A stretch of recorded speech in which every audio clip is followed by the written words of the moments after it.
Hey guys, in this video we're going to take a look at how you can change the text size on the iPhone 15 series.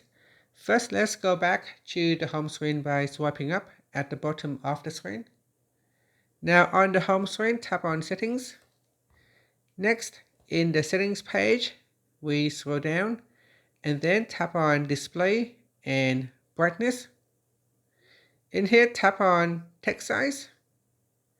Next, at the bottom, you can readjust the text size by simply dragging the slider bar to the left to make the text smaller, or drag the slider bar to the right to make the text larger.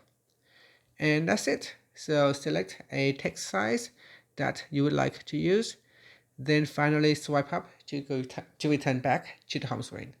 And that's it. Thank you for watching this video. Please like and subscribe to my channel for more videos.